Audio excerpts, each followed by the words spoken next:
Olá, para quem não me conhece ainda, meu nome é Alexandre Linhares, trabalho na Unax Group, e hoje a gente está aqui para mais um episódio do Unaxcast. E para quem está começando nessa trajetória de empreendedorismo, de gestão, estudando essa área de administração, de ciências contábeis, vocês vão ter a oportunidade de ouvir uma pessoa muito especial que entende bastante dessa área aqui.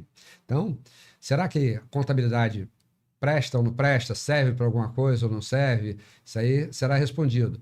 A parte de precificação, muita gente coloca seus problemas e atribui os seus fracassos ou fracasso das suas empresas por conta da precificação. Como fazer uma precificação? Isso aí é um outro desafio. E tem outros desafios também, que como gestão de pessoas. Nós abordaremos, passearemos um pouco sobre essa área também, como atrair pessoas certas, como gerir essas pessoas e manter esse quadro na nossa equipe. Então, venha conosco e você vai entender por que eu estou falando isso, porque a gente está com defeito aqui de chamar pessoas especiais. E hoje não vai ser diferente. A gente está com um contador por formação, um estrategista por vocação, educador por paixão. Everton, esse Everton aqui é com W, o da semana passada era com V. Ele é CEO da CM Contabilidade, escritório sediado em Rio das Ostras, onde está há quase 2 décadas. Presta atendimento consultivo e personalizado a negócios de diversos portes e setores. Natural de Macaé, com formação em Ciências Contábeis e Sistema de Informação. MBA em Gestão de Pessoas. Everton alia domínio técnico com visão e estratégia de negócio, traduzindo números em decisões e resultados. Seu foco está em empoderar empresários com conhecimento prático, por meio de implementação de modelos de controle financeiro, indicadores de desempenho e estratégia de precificação.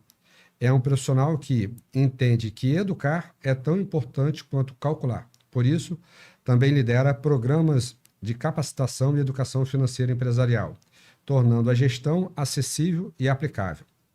Hoje, no nosso Unaxcast, ele provoca uma reflexão importante. Precificar é uma arte ou uma ciência? E mostra com clareza que o equilíbrio entre a razão e a percepção é o que sustenta negócios lucrativos. Bem-vindo, meu amigo. Everton Fundari. Obrigado. Joia. E você começa recebendo um presentinho da gente aqui, da equipe. Obrigado. Tá vendo? Carinho desse. Vou querer vir mais vezes. Espero que goste. Com certeza aí. Personalizado aí. Bacana. Legal. Obrigado.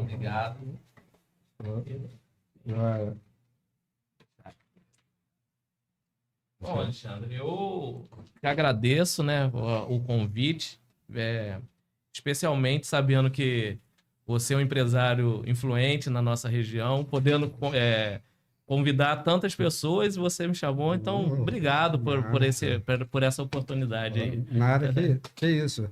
A gente já se conhece há bastante tempo, né, Everton? Eu estava na hora do almoço e disse, por quanto tempo eu conheço o Everton? Eu lembro, eu acho que da primeira vez que nós nos vimos, você me corrige se eu estiver errado, eu não sei se foi lá na Praia de Ibitiba, ali no escritório da Praia de Ibitiba, ou na Velho Campos.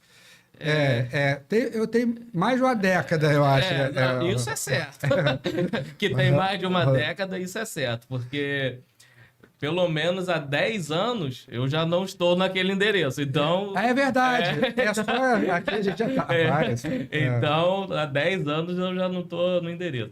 Então, tem pelo menos 12 anos aí, acredito. Eu acho que ainda foi na Velho Campos. A primeira vez, depois a gente se encontrou. E eu acho que a gente tem uma sinergia muito bacana, né? Eu acho que esse desejo de conhecer, eu acho que então isso facilitou nossa amizade, o nosso caminhar nesse decorrer desse tempo aí. Acho que foi mais ou menos essa época. E há uns 2 anos, mais ou menos, a gente se aproximou mais, né? Isso. E agora você está nos ajudando aqui nos desafios cotidianos, né? Que não são poucos, né? Mas, Everton, para o pessoal te conhecer um pouquinho, Fala um pouquinho de você, da sua família, da sua trajetória e tal. Bom, eu sou macaense, eu sou com orgulho, eu acho que não existe macaense, existe, todo mundo que mora aqui, ó, eu sou macaense. Então, nasci aqui em Macaé, onde eu comecei a trabalhar muito cedo, né, Alexandre? Comecei a trabalhar com 14 anos, na Ordem dos Advogados aqui em Macaé. É mesmo? Que me deu toda a bagagem, assim, administrativa, vamos dizer, porque os advogados, eles são bem sérios, bem formais em algumas áreas, e isso acho que facilitou muito minha trajetória. Aprendi a arquivar, protocolar, escrever e-mails, então, muito cedo. E essa história, até um pouquinho da minha história, lembrei você falando de pessoas, atrair pessoas, é um pouco curioso que tem uma parte que quase ninguém conhece, que aí eu trabalhei 4 anos lá, comecei faculdade, aí fui para uma empresa multinacional, fiquei uns 2, 3 anos, e quando estava no último ano da faculdade, estava muito corrido, a empresa tomava muito tempo e eu não conseguia conciliar com data de prova, perdi a prova. Falei, não, vou ter que parar, vou ter que tomar uma decisão na vida. Isso eu tinha 21 anos. Falei, não, vou ter que tomar uma decisão, ou eu trabalho ou faço faculdade. Falei, não, vou terminar a faculdade, já estou no último ano. E aí a minha primeira formação foi até em sistemas de informação, não foi na área contábil. Eu fiz, já tem quase 20 anos isso atrás. Então eu fiz sistemas de informação na área de TI, sempre gostei, falo com você, ó, tecnologia é meu fraco, sempre eu tento ir por esse caminho. E saí da empresa, e nesse meio tempo, logo no último mês que eu ia sair da empresa, eu comecei a namorar, que é minha esposa, inclusive, amor, beijo. Minha filha também tem que dar um beijo para as duas, que as duas, se não deixar dar um beijo só para uma, tem ciúme. Você complicou meu lado agora. Dá também, aproveita. Ó, amor, tô aqui.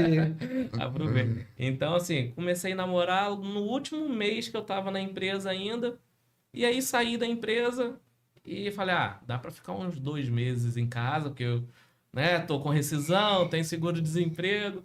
E aí começa a namorar, a primeira coisa que a esposa falou foi, vamos procurar um emprego? Que era a namorada na época, ela também estava desempregada. Vamos procurar? Eu falei, vamos, sem muito querer. E comecei ali, fui numa agência de recursos humanos, tal, deixei o currículo. E logo na primeira vez que eu fui, a pessoa falou, não, tem 2 vagas aqui que eu acho que cabe, você já tem uma experiência legal, já tinha uns 7 anos de experiência e tal, você está terminando formação agora. Uma na área de informática, que inclusive é o Alterdata, que era do Ladmir, que eu já na época, quase 20 anos atrás, já era uma potência, né? Então eu fiquei muito animado, falei, nossa, vou trabalhar aqui, pô, bacana, tal. E o outro era no escritório de contabilidade, que depois eu vim me tornar sócio. E eu fiz as 2 entrevistas no mesmo dia. Uma de manhã e outra à tarde. E a primeira pessoa que me recebeu no escritório de contabilidade está no seu time hoje, que é a Aline. É mesmo? É, a Aline. Então, a Aline me recebeu e a Aline sempre foi muito simpática, faladeira, tal, não sei o quê.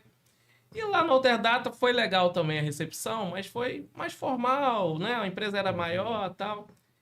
E um dos motivos que eu escolhi ficar na contabilidade foi justamente a recepção. Então, quando você fala aí de colocar pessoas que sorriam, que dê um sorriso, cara, isso faz muita diferença. Hoje, um dos motivos de eu estar na contabilidade, de entrar por esse meio... Então, a culpa é da Aline. A culpa é da Aline, né? A culpa tá no teu time hoje. Então, foi isso, assim, eu entrei e aí, cara, virou daquele vício, né? Não saí mais. Isso completei ontem 19 anos que eu tô num escritório de contabilidade e não sei mais fazer outra coisa. E eu me apaixonei por isso, né? Na verdade, eu acho que a gente só fica tanto tempo em determinado lugar se você se apaixonar, porque senão você desiste, é muito problema. Então, quando a gente tem essa paixão, esse amor por que faz, o problema parece ser menor do que realmente é, né? A gente verdade. tem uma visão do problema, poxa, aconteceu isso. Não, mas pô, eu gosto de fazer isso daqui é bacana.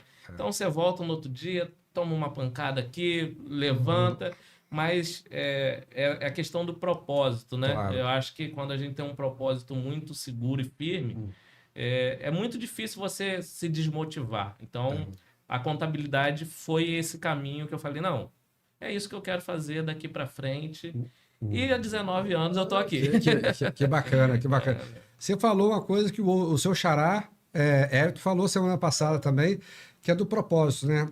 Pessoal, vocês que a gente está iniciando a caminhada, independente se é empreendendo por conta própria, como autônomo ou dentro de alguma organização, a falta de propósito nos faz fugir para qualquer desafio, qualquer dificuldade. Não, vou sair. Mas quando a gente tem um propósito, você respira fundo e diz, não, vou continuar mais uma léguazinha, né? Dá para andar mais um pouquinho, né? Dá pra, É verdade. Eu acho que a falta de propósito faz você se desviar com muita facilidade. Eu acho que você acaba não tendo uma segurança, uma certeza naquele passo. Então, você já fica na dúvida se quer dar daquele passo, se não quer. E aí, eu acho que muita gente se perde no meio do caminho por isso. Eu acho que o propósito, muita gente acha que, eu nasci assim. Não, não é isso, né? Não é destino, não é, eu nasci para contabilidade. Eu me vi contador em algum momento e falei, não, decidi esse propósito para mim. Então eu falei, não, é isso que eu quero fazer e me agarrei nisso. E aí, né, vim estudando, ainda estudo até hoje. A gente tem um grupo de estudo toda quinta-feira que debate assuntos técnicos, debate de tudo, né? Mas a gente debate, então não pode parar, né? Ainda mais contabilidade no Brasil, né, gente? Muda todo segundo. Enquanto a gente tá gravando aqui o podcast, já deve ter mudado alguma coisa. Aqui, eu estava pensando aqui, e quando eu estudava um pouco de contabilidade na faculdade também, e depois quando a gente vai para o planeta Terra, né, a gente desce assim, eles, contabilidade não serve para nada, ponto. Porque entrega dados mortos. O que eu estou falando com isso? Quando você pega um balanço patrimonial e um balancete, um DRE, para quem não conhece, são documentos que a contabilidade nos entrega. São dados mortos quando eu falo isso, que aconteceu há 1 minuto atrás, ou 1 semana atrás, um mês atrás. Tem muitas empresas de escritório de contabilidade que ainda continua entregando dados mortos. Quando a gente recebe esse tipo de prestação de serviço, a minha afirmação é válida ou não? Calma aí, não me coloque em maus lençóis. Não me coloque em maus lençóis. Bom, se você falar que a contabilidade não é válida por entregar dados mortos, a gente pode falar isso para a história. Claro. Opa, então eu vou pegar o livro de história, cara. Então não adianta nada, não preciso estudar história. Para que eu vou saber história do Brasil, história do mundo? Por quê? Justamente para isso, porque o passado, geralmente a gente tem uma trajetória. Então quando você olha para trás, ele te indica mais ou menos para onde você está indo, da onde você veio, para onde você quer chegar. Então a contabilidade é muito disso. Você olha muito para trás, sim, você tem dados históricos, mas acho que o erro do profissional contábil muitas vezes é esse, é só olhar o para trás, né? E deixar o para frente nas mãos de Deus. Agora até aqui eu fui. Não. Então, sim, olhar para trás é essencial. Não tem como você fazer contabilidade sem olhar a história, sem olhar a estatística, sem olhar perfil da empresa, quem é a empresa, da onde ela veio e para onde ela está indo. Mas é o que você fala, tem um pouco de verdade. Tem gente que para aí. E aí esse parar aí é complicado, porque a empresa não pode viver só do que aconteceu ontem. Não pode viver, ano passado uma empresa deu 200 milhões de lucro. Ok, e esse ano? Então, o sucesso do passado não garante o sucesso do futuro. Nenhum, né? O que eu fiz lá atrás deu certo, talvez fazendo hoje não vai dar. Então, mas é necessário você entender o passado, é necessário você ver de onde você veio para caminhar com mais segurança no futuro. Não dá para você chegar ali, amanhã eu vou fazer isso e vai dar certo, se 20 vezes você fez e deu errado. Pode acontecer que dê certo? Pode, mas a estatística diz que vai dar errado. Então, esse passado é importante. É importante. E, junto desse passado, eu acho que vem o planejamento, né? Claro. Que aí, planejar é esse olhar para frente, é esse chegar com o empresário, e aí, o que você pensa para frente? E aí, agora eu vou tirar a culpa um pouco dos contadores. Vou tirar a culpa um pouco dos contadores. O empresário, ele tem que fortalecer isso. Claro. É um trabalho feito a 4 mãos. Não dá para gente chegar lá na contabilidade e passar uma receita quase que médica. Ó, Alexandre, isso daqui é para você fazer na Unax. E vai dar certo. E vai dar certo. Esquece, se a gente soubesse fazer isso, a gente era bilionário. Todo contador era bilionário. Então, é um trabalho a 4 mãos, não tem jeito. Bacana, bacana. Pessoal, quando a gente fala que a contabilidade não serve para nada, foi uma pergunta provocativa, tá? Não vou rescindir o contrato com o contador, faça isso não. Pelo amor de Deus. Pelo amor de Deus, pelo amor de Deus. Ainda continuando nessa linha, quando a gente pega os dados, tem muitas pessoas que pegam os dados contábeis não sabem tratar os dados e transformá-los em informações. Como que você vê você lida com vários empresários todo dia e tudo, então, como que você percebe isso? Tem muita falta de conhecimento ainda de pegar os dados, tem gente que nem olha os dados, né? Tem muita gente que nem olha os dados. Sim. Quando olha, não consegue transformar esses dados em informações. Já engatando a outra, a gente vai falar de indicadores, né? Pegar informações e transformar em indicadores. Quando eu olho essa pergunta, né, eu vejo sob 2 aspectos. A dificuldade de retirar os dados de dentro da empresa. Hoje a gente está numa sociedade, numa era que o volume de dados, de informação é gigantesco, né? Eu estava falando aqui que eu comecei a contabilidade há 19 anos atrás e ontem eu estava lembrando que era escriturar na mão, era você escrever ali, ó. Então você fazia razonete na mão também? Na mão, algumas coisas ali, escriturar livro de entrada, meu Deus, um livro desse tamanho, livro de saída. Então o volume de dados era muito menor. Hoje, para você ter uma noção, quando a gente pega o E-Social, que é um sistema do governo que trata de folha de pagamento, para você contratar um funcionário, eu estimo ter de 80 a 110 informações que está dentro daquele arquivo. Caramba! Então, você pensa, se uma empresa tem 100 funcionários, quantas informações que não vão dentro daquele arquivo ali? Então, quando você fala, Everton, hoje o empresário ele não consegue tratar os dados. A primeira grande motivo que eu vejo é esse. Há uma dificuldade de trazer esses dados para limpar eles, né? Tratar eles de alguma forma e transformar em informação. Isso por diversas razões, né? O volume é muito grande, a estrutura da empresa às vezes não consegue te dar isso enquanto contador. Falta de consciência que esses dados são importantes. Então, tem uma série de razões que faz com que dificulte essa extração de dados para transformar em informação. E um outro aspecto que eu vejo que é muito cultural do Brasil é a falta do ensino para essa área, né? A gente aprende a ser empresário como aqui? Fazendo. Na marra, né? Na marra. Fazendo. Não tem muito. Eu tenho um sobrinho, né? Sobrinho da minha esposa, que mora fora, né? Nos Estados Unidos. E ele veio no Brasil há uns 2 anos atrás e no ensino médio ele tinha que fazer um trabalho de abrir uma empresa, trazer balanços. E aí eu fiquei impressionado que, cara, o cara no 2º ano do ensino médio, ele fazendo um trabalho que muitos empresários nunca fizeram aqui no Brasil. Empresários com 10, 15, 20 anos nunca fizeram. Então, assim, essa falta de cultura para o ensino empreendedor no Brasil é muito grande. Então, quando você fala, Everton, realmente o empresário hoje, ele acaba nem dando muita importância para os dados, eu acho que é por esses dois aspectos.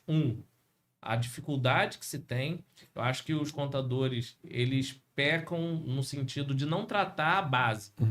Eles querem um dado já mais consolidado, mas o dado está dentro da empresa. É a empresa que vivencia, a empresa que acaba lançando, a empresa que... Então, se você não tratar o cara que está ali dentro da sua operação, ensinar ele como fazer, você não vai ter um dado de qualidade. Não tem jeito. Eu penso muito isso, trabalho muito isso, eu vivo muito isso. E a segunda questão é a mentalidade do empresário em relação à importância disso. Cara, tem que estudar. Não, agora eu sou empreendedor, não precisa estudar, precisa olhar um pouquinho, ter um pouquinho de mais de paciência para entender daquilo dali. Às vezes nem não é tão simples, né? Você teve a oportunidade de estudar formalmente, mas o cara que não tem, ele tem que arrumar um jeito de aprender isso dali também. Claro. Senão não vai fazer sentido nunca esses dados e aí acaba se tornando aquele peça decorativa. Deixa lá na parede lá, bonito, né? Bonito, mas é só decorativo. Tem uma expressão que eu aprendi há muito tempo atrás, e a pessoa que me ensinou um dia vai estar aqui, está se recuperando da cirurgia, mas ele falou assim, garbage in, garbage out. Entra sujeira, sai sujeira. Então, teve uma outra empresa que antes de você estava prestando serviço, ele fez um material muito bacana, e aí estava muito bonito. Ele disse, e aí, como é que tá o dashboard? Todo empolgado. Ele disse, pai, tá bonito, mas tá errado. É lindo.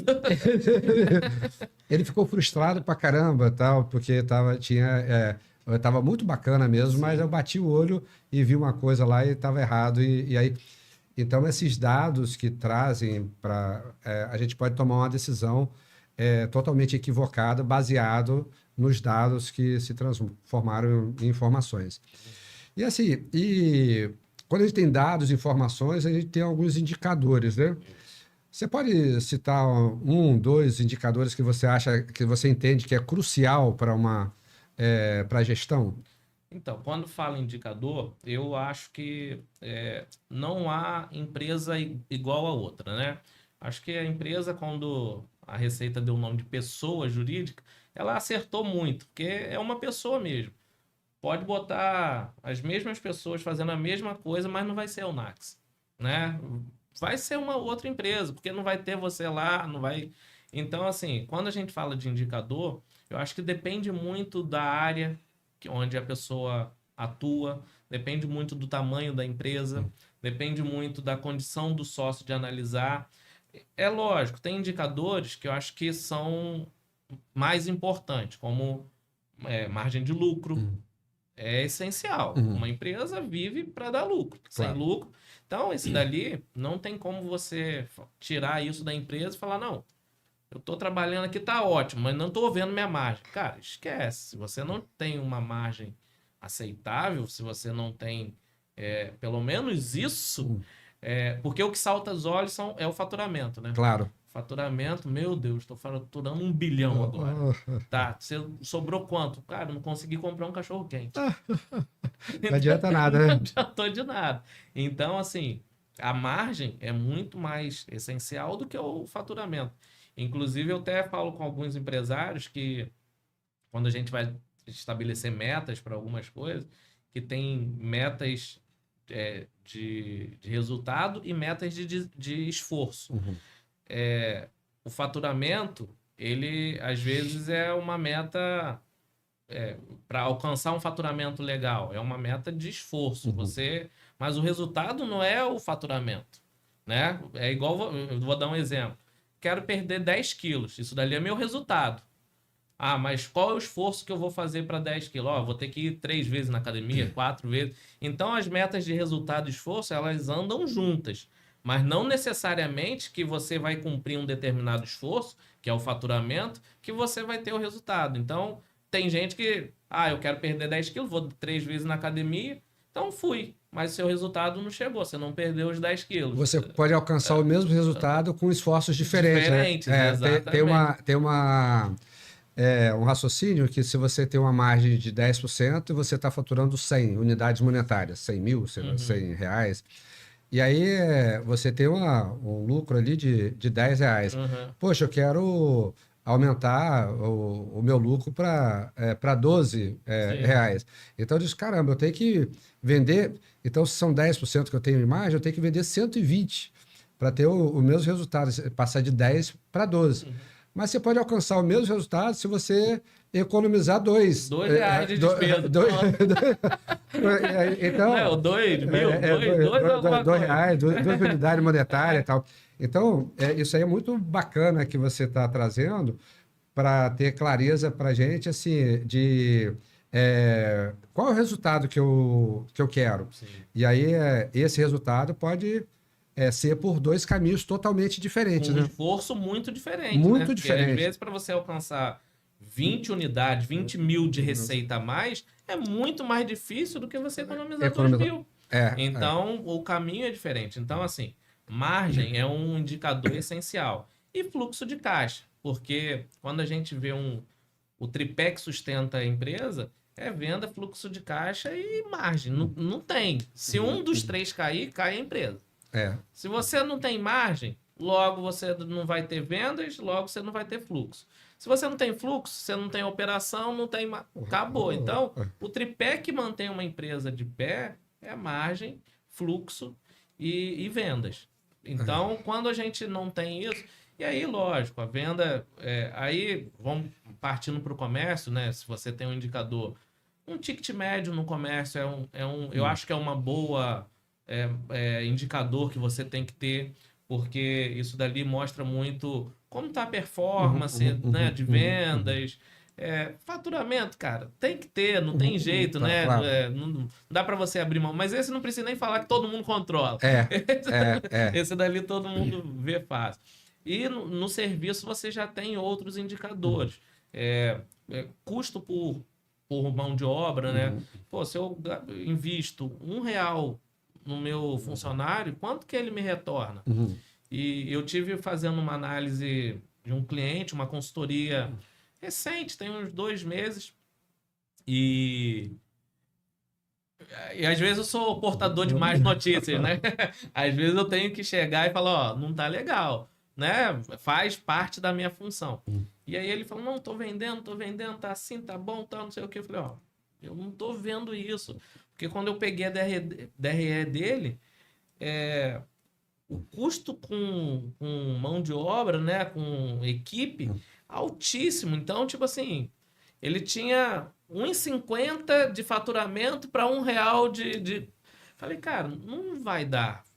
Isso daqui, quanto mais você cresce de faturamento, você cresce de folha. Cresce de faturamento e é daquilo. Folha, se você cai um pouquinho no seu faturamento, a folha ela vai se permanecer. É um custo fixo. Claro. Mas eu posso demitir, mas ainda é um custo. Então, assim, tem outros indicadores para a área de serviço que são muito próprias para a área de serviço, como custo por funcionário, receita por valor de folha, que é muito pertinente. HH, algumas coisas que são bem pertinentes para serviço e outros para comércio. Mas, assim, de geral, margem, fluxo de caixa, cara, vale para todo mundo, independente da empresa.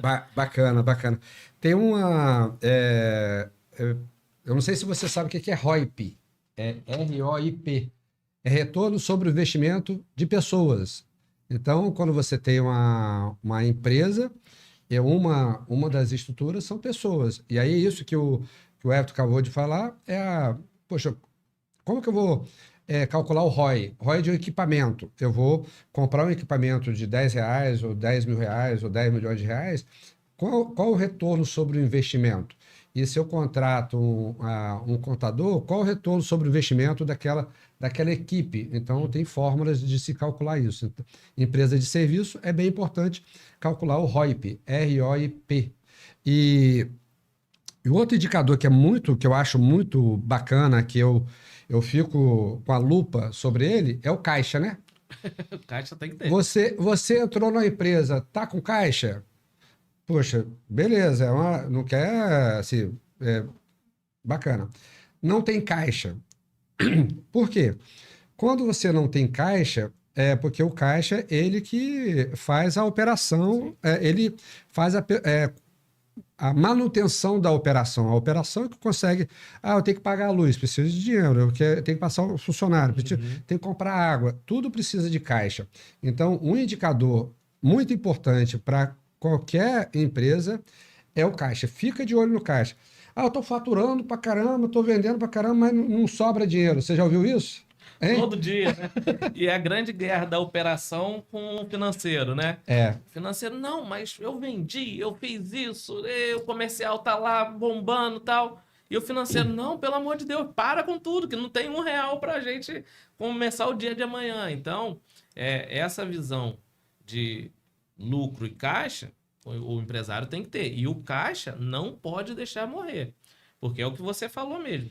Se tem alguém que sustenta a operação, esse alguém é o caixa. Se ele morre, acabou a operação, não tem vendas, não tem mais nada. Quando eu estou trabalhando com a equipe de liderança, trocando sobre esse ponto, eu falo assim, é possível a empresa quebrar dando lucro? Ele, não. É possível, sim. E acontece com frequência. E acontece com frequência, né? Porque o lucro é uma coisa, mas quando você pega eu vendi tanto, tive de custo direto esse aí, a despesa e teve um resultado operacional bacana. Mas cadê esse dinheiro? Cadê? Tá onde? Tal. Então, a importância do entendimento entre fluxo operacional e fluxo de caixa é muito importante, né? E os clientes, as pessoas que você tem em contato, tem a noção clara dessa sincronismo entre o fluxo operacional e o fluxo de caixa ou tem muito a caminhar ainda? Eu tento incutir isso na cabeça dos clientes. A gente está numa área, né? A gente está aqui no Macaé, Rio das Ostras, onde o forte da área é o ramo offshore. E você, mais do que ninguém, sabe que trabalhar com empresas offshore, você não vai receber à vista. Não. Você não vai receber. O pessoal tá com a cara de pau danada, cara. Tá querendo. Começou com 30, era o padrão. Aí depois 45, 60, 90, 180. Daqui a pouco 365 dias.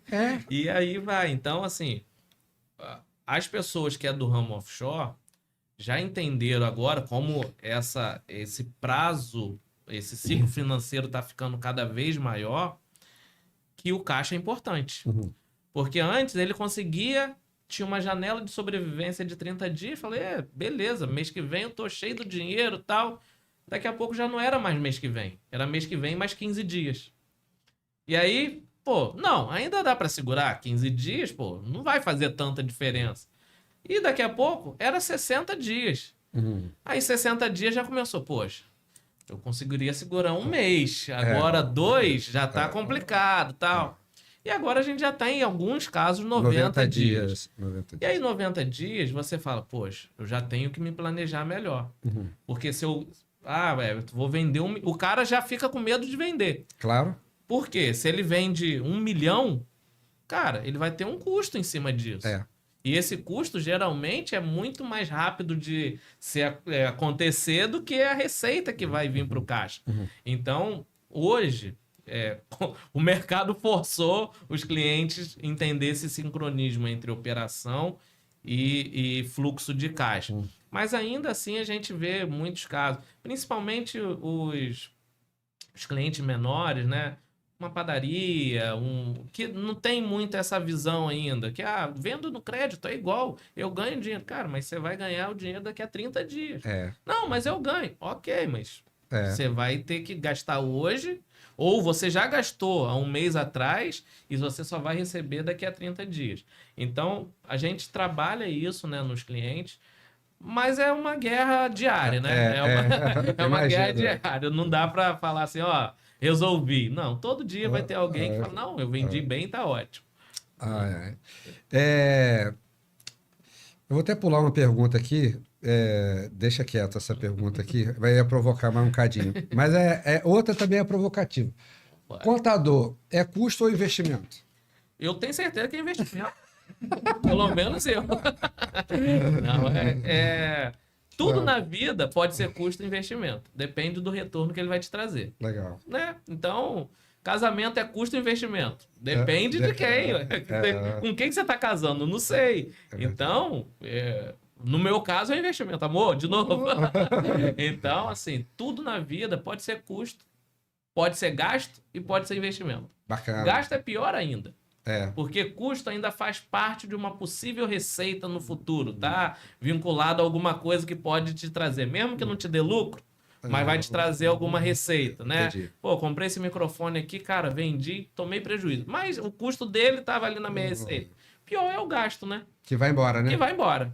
Ele só some. Ele só sai do seu bolso e não volta em formato de nada. Então, assim, tudo na vida eu acho que pode ser tanto custo, como gasto, como investimento. E aí, eu acho que cabe muito a quem está contratando entender um pouco disso também.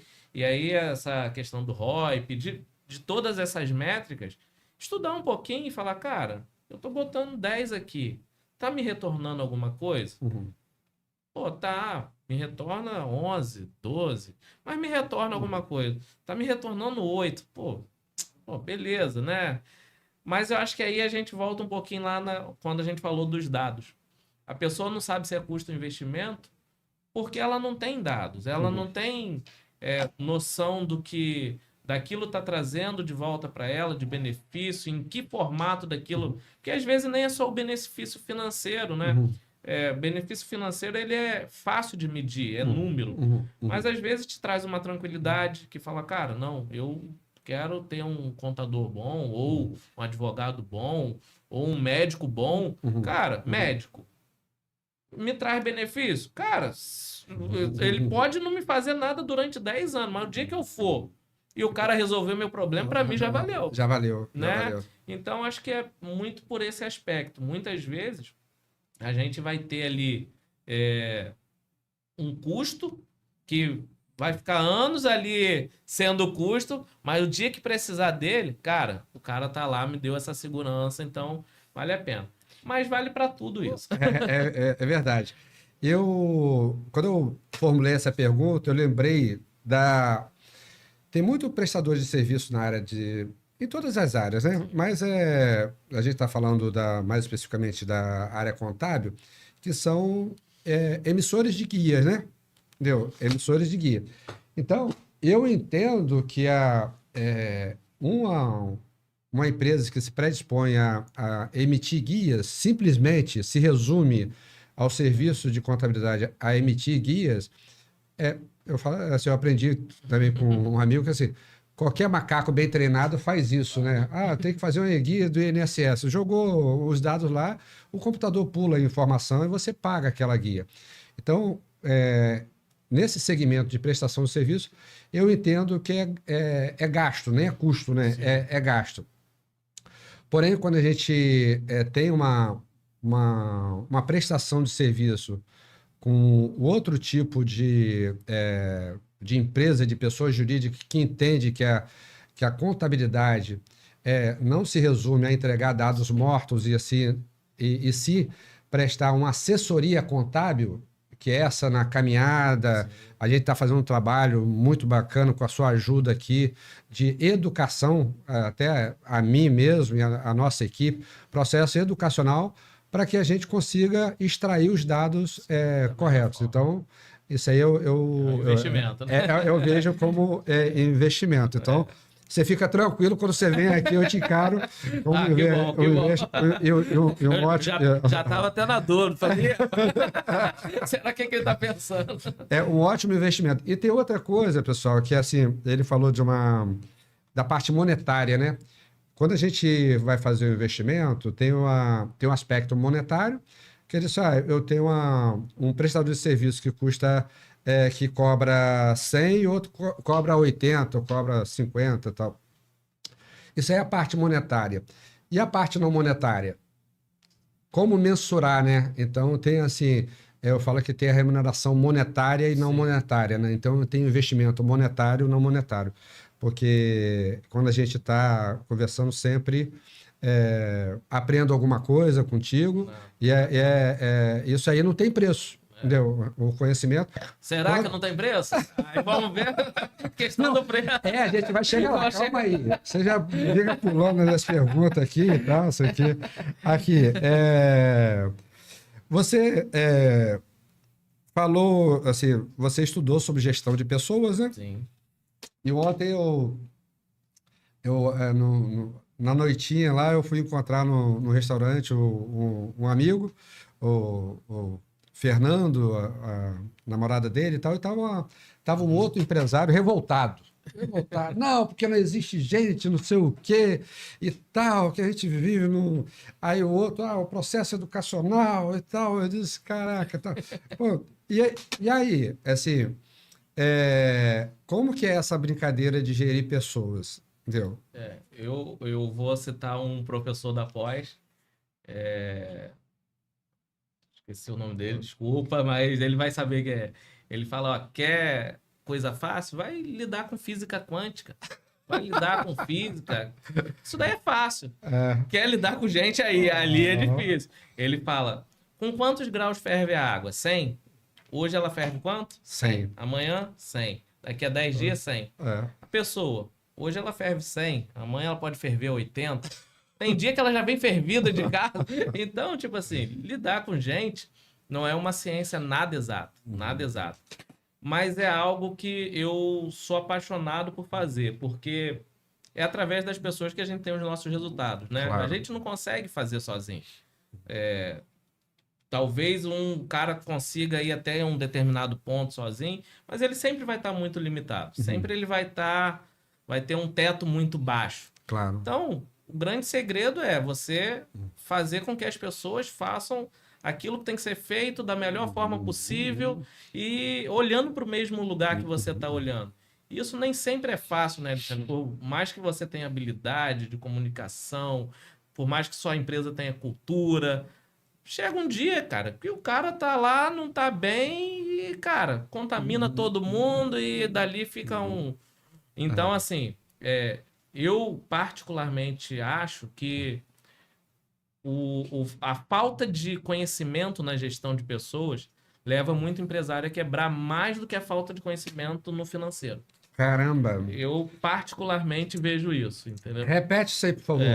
A falta de conhecimento em pessoas gera muito mais falência nas empresas do que a falta de conhecimento no financeiro. Eu quase que falei um amém aqui. Amém, irmão.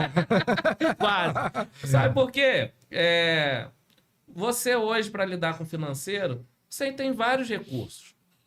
Você pode terceirizar alguma coisa, você pode contratar software, você pode pedir auxílio a algumas pessoas. Enfim, você tem muitos recursos que substitui a sua presença lidando com daquele ato específico. Everton, não sei fazer um fluxo de caixa. Ok, vejo no YouTube como que faz.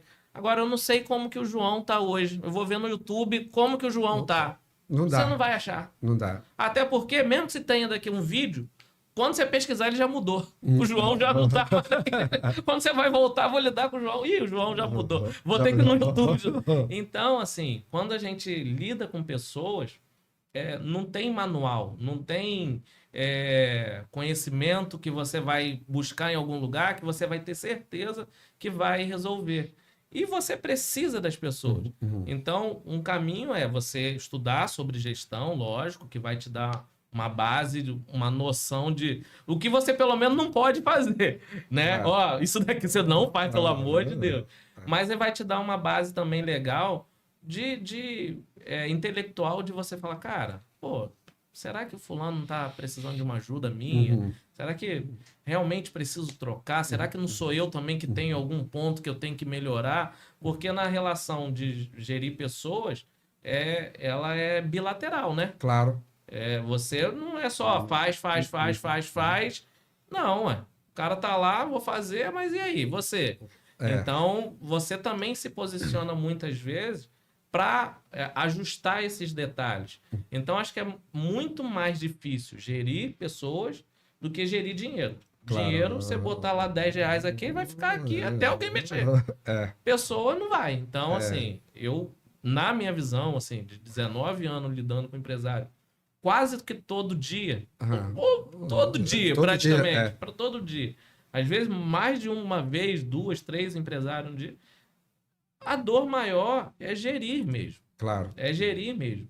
Mas eu vejo que falta uma boa vontade, uma proatividade do empresário de entender um pouquinho isso. Ele acha que a pessoa é uma máquina, ele trata da mesma forma. E se eu ligar hoje ela vai e ela vai produzir eternamente. Eu contratei ela para isso, pago o salário. Cara, não funciona assim, né? Você sabe mais que eu, você tem mais gente no time. Então, você vê que não funciona muito bem assim. Então, eu vejo que precisa dos empresários pararem um pouquinho, sentar um pouquinho e falar, cara, como que eu motivo esse cara aqui? Né? Como que eu consigo dar um gás nesse cara aqui? Como que eu consigo melhorar? Falta isso para mim. Entendi. Ele estava... assim, motivação, né? Tem uma colega de trabalho que é assim, eu quero motivar, esquece que você não motiva ninguém. Mas como que não motiva? Eu quero motivar meu filho. Esquece que não motiva. Foi uma labuta para ela entender que o que a gente pode fazer. Aí é isso que eu falo pelo menos, eu tenho dificuldade de leitura, mas me obrigo a ler, a estudar, e assim eu gosto de aprender. E aí quando a necessidade, como você falou, a necessidade de estudar. Então, quando você vê um pouco da teoria das necessidades de Maslow, aquelas necessidades básicas lá, elas não são motivadoras, mas a falta delas são desmotivadoras. Exatamente. Então, eu disse, poxa, eu tenho que atender o básico necessário para as pessoas terem possibilidade de se motivar, e é a alta motivação. E a responsabilidade pela motivação não é do empresário, não é da empresa, é da pessoa. Então, essa transferência de responsabilidade é muito grande, né? Não, quem tem que me motivar é o empresário. É o meu supervisor, é o meu líder e tal, não sei o quê. Não é, a responsabilidade é nossa. E uma das coisas que, pelo menos... a gente tem em comum aqui, que nos ajuda, é a clareza de propósito, né? Sim. Que é a clareza de propósito que é o gás combustível, né? Daquela alça que você vai segurar ali e falar, ó, eu vou aqui, Mas eu acho isso também, acho que no aspecto de motivação, acho que o empresário ele não vai motivar ninguém, mas ele pode ser um facilitador. Claro. Né? Então, quando você fala de Maslow, Herzberg, teoria dos 2 fatores, você vai ver ali que, tipo assim, na essência, cara, beleza, mas daquele essencial ali, daquele básico, se ele não tiver suprido, o cara não vai conseguir trabalhar. Não vai. Não adianta, não adianta. Eu falo isso no escritório, em casa. Não existe... Muita gente criou-se a cultura, pelo menos o pessoal mais antigo, mais da nossa idade, assim... Não, o Everton, quando entra no escritório, os problemas deles em casa acabou, não existe. Cara, se minha filha estiver doente, minha esposa estiver mal, alguém em casa, eu não vou ter o mesmo desempenho, a mesma produtividade de quando tá tudo bem em casa. Então, a gente tem que entender que o ser humano é único. É isso mesmo, indivisível, né? Indivisível. Não existe esse, vou tirar agora o lado do pai dele e a filha dele morreu. Pô, e agora ele tem que trabalhar igual o cara. Esquece. Esquece. Então, o empresário que não entende isso, não cria esse ambiente essa cultura na empresa de facilitar as coisas, ele acaba, não é que ele não vai motivar, mas ele desmotiva. Então, assim, ele talvez não tenha a obrigação de motivar, mas ele tem a obrigação de não desmotivar, que eu acho que é o que mais acontece. É verdade. Qual é a pessoa que está mais tempo com você? Hoje tem a Luciana, tá há 16 anos. 16 anos, né? E assim, retenção de talentos, né? Não são 16 dias, né? Não. Eu acho que já respondeu um caso, né? Mas assim, a retenção de talentos é um desafio, né? Conseguir os talentos já é um. Reter é outro. E aí? Fala aí, o que você entende assim para... Eu acho que a gente tem algumas questões de reter talento, tem algumas responsabilidades que são do empresário, mas tem fatores que a gente não consegue controlar. Por exemplo, o cara é muito bom, gosta muito de você, tá aqui, mas, pô, aconteceu alguma coisa na família que vai ter que mudar. Cara, é incontrolável, você não tem o que fazer. Pô, minha esposa ganhou uma promoção, vai morar fora. Não vou deixar ela sozinha e tal. Então, assim, tem coisas que são inevitáveis. A parte do empresário é ser esse facilitador. E eu acho que é muito legal a clareza. Lá eles sabem exatamente o que eu quero e o que eu não quero. Tem as regras do que pode e do que não pode. Então, assim, ninguém fica muito... Pô, será que eu posso fazer isso? Será que... Não tem muito será, assim, na relação minha com a minha equipe. Ele sabe, cara, o Everton não gosta disso e ele gosta disso. Isso daqui é para ser feito, isso daqui não é para ser feito. Ah, lógico, vai ter alguma coisa nova que chega, que a gente vai decidir junto, mas eu acho que essa clareza é essencial. Acho que o empresário, às vezes, ele é muito ambíguo. O cara faz alguma coisa hoje e você bate palma, uhul, amanhã ele faz a mesma coisa. Por que você fez isso? Aí o cara falou, pô, esse cara... Bipolar. Aí o cara chega um momento e fala, eu vou embora, eu acho que, né, eu não estou sendo reconhecido aqui e tal. Mas quando você é claro, ele sabe, ele vai te reconhecer por aquilo que você fez bem. E vai te chamar a atenção por aquilo que você fez mal. Mas você sabe o que é bem e o que é mal. Isso eu acho que é a clareza. E eu acho que o alinhamento de perfil. Muito empresário... isso eu aprendi em algumas pancadas na vida, né? E cursos também. A gente contrata pela técnica e demite pela postura, né? Então, quando você vai contratar, você já tem que pensar em reter. Não adianta, pô, esse cara vai me resolver um problemão hoje e tal. Mas, cara, ele não tem nenhum perfil comigo. Ele não gosta do que eu gosto, ele não... Enfim, o cara zero perfil. Ele vai resolver, talvez, daquele problema pontual. Mas, cara, amanhã ele tá de saco cheio de mim, eu tô de saco cheio dele e... É verdade. Acabou. Tem que ter o match, né? Tem que ser quase um Tinder Tem que ter ali alguma semelhança, alguma coisa que te fala, não, cara, pô, seus valores são alinhados com o meu, seus princípios são alinhados com o meu, porque senão não adianta, Alexandre. Não frutifica, né? Claro, não vai. Então, acho que na contratação já tem que ser visto isso, não só a parte técnica como é visto hoje em dia, que pô, o cara tem formação tal, o cara tem isso, mas o cara ninguém gosta dele. Então você fala, pô, não aguento ver mais a cara dele. Por mais que ele saiba resolver o problema, ele é um problema para mim também. Então, ele não fica muito tempo. Então, a minha equipe lá, a gente tem 16, tem 12, tem 13, tem uma galera bem antiga, assim. E, cara, isso é um dos meus orgulhos. Que bacana. E é para se orgulhar mesmo. É um dos meus orgulhos. Porque a galera que entra, geralmente, fica muito tempo, assim. Então, eu acho que alguma coisa eu tô fazendo certo. Que bacana. Essa ambiguidade, você falou de um negócio chamado clareza, eu percebo que isso é natural para os adolescentes, jovens, assim, de 16 a 23 anos e tal, não tem muita clareza do que quer, de como que é, tá em formação ainda, né? Mas quando a pessoa vai amadurecendo, e a gente está nessa área de gestão, é muito importante ter essa clareza, porque se a gente não se conhece, se a pessoa que está gerindo não se conhece, como é que ele vai poder estabelecer assim, o que ele quer de proximidade? Porque a gente estava passando por um processo de contratação de uma pessoa na área de assistência técnica comercial. Chegou um currículo, né? Bacana pra caramba e tal, não sei o quê.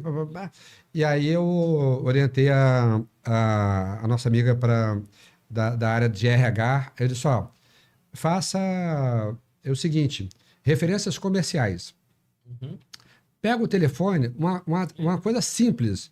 Pega o telefone e liga para quem trabalhou com ela, tal, isso aqui. Então, e entrou em contato por telefone, por e-mail, e aí conseguiu as respostas.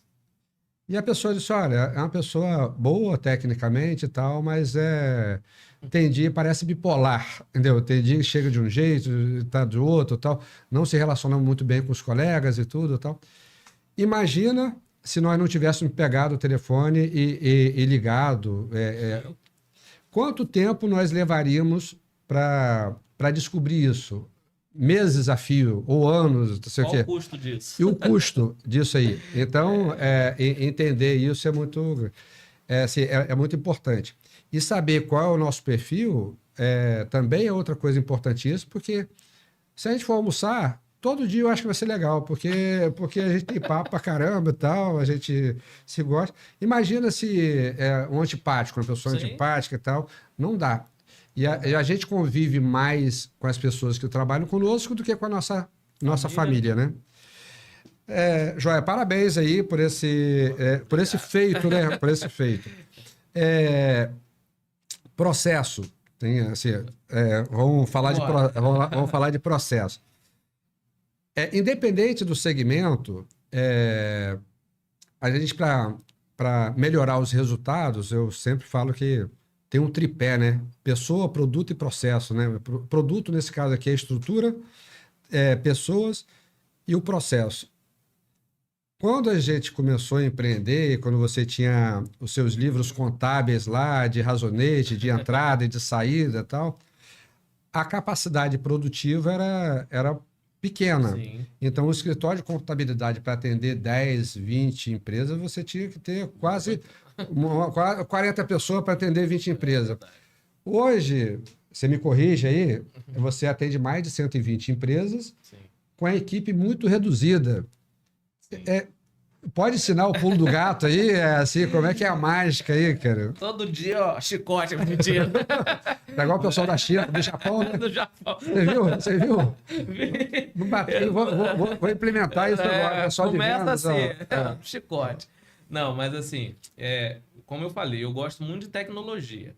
Então, foi a minha formação inicial, foi o que eu sou apaixonado por fazer na contabilidade também, e eu consegui alinhar essas duas paixões, que era a contabilidade com tecnologia.